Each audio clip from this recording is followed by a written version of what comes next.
Hi, Phil Schoenberg, Fastpitch Power.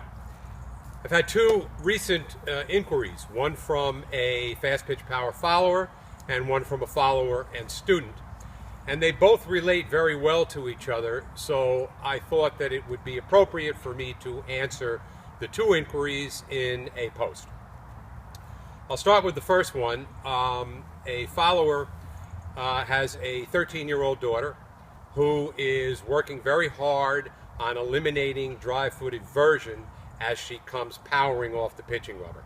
As a reminder, we've gone through this many times, dry-footed version is when I load and come exploding forward, my dry foot turns out. That's eversion, instead of staying in a power forward position, which enables me to remain tracked, eliminates premature lean and rotation, and allows me to drive through easily and quickly, which is essential to commanding your pitches. When my foot is in an everted position and I'm dragging it through, you can see what happens to my upper body. It leans forward. This particular follower was looking at one of our other posts about focus drills and hitting spots. And one of our advanced pitchers at that time was demonstrating, and this particular individual, the follower, noticed that her dry foot was everting and is asking the question, is that acceptable? The simple answer to that question is no, it is not acceptable.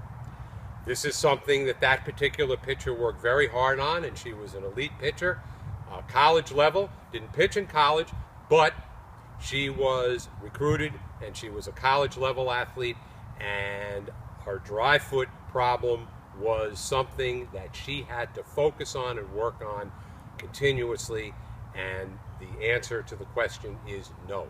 You want to make sure that you can come off the pitching rubber and maintain this position of your toe and knee, and we're going to get into how to do that in a second. The second, which relates to it, one of our very elite students and followers got in touch with me and said, all of a sudden I've got this funky spin on my four-seam fastball and I'm not commanding my spots like I used to. Now, I had an idea what the problem was, and I said, please send me a video and let me take a look at it. So I looked at the video and it confirmed what my thoughts were, because I know this particular pitcher, and she is an outstanding top-level pitcher, and I knew, but she was very young, just turned 14, and I knew that developmentally she's just not there where she needs to be as a 14-year-old.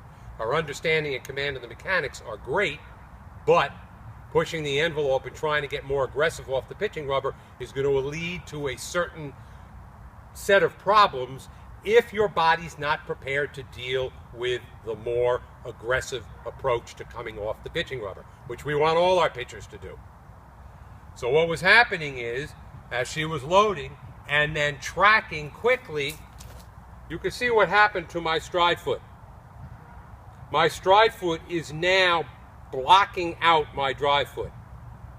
My pitching hand, when I just extend it behind me, is not in the throw zone because my stride foot has crossed over. The rapid tracking of my body has a tendency to swing my stride leg over across the power line. It also has a tendency to have my dry foot, toe, and knee go from here to here, because I'm going from this position to this position really, really quickly. Everything's attached. It's all going to go flying. So when I got her to focus on that and her stride foot landed as it should, slightly to the left of her dry foot, all of a sudden her pitching hand comes from here, where she was having to come around the ball, instead of here, where she could come directly through it and maximize that command in the strike zone. So what do we do to correct that? First thing is to become aware of it. If you check on the site on awareness drills, especially for dry foot eversion, it will be tremendously helpful for you. Be aware of what your body is doing. That's the easy part. The hard part is correcting it. And it's not a matter of, what do I got to do with my foot? Do I have to build a little, put two bricks so my stride foot? No, my drive foot is not going to stay. Your foot's going to turn, it's going to hit the bricks. The problem is strength and conditioning, and this is critical. When you were 13 or 14 years old, you've got to get with a strength and conditioning coach who knows what they're doing, who knows what athletic movement you are trying to command, and then give you the program that you need to create the stability and strength in your trunk and core to be able to come forward, track really quickly, and have the strength in your glutes and your hip flexors and your core to keep your stride foot from flying over this way or your drive foot from everting.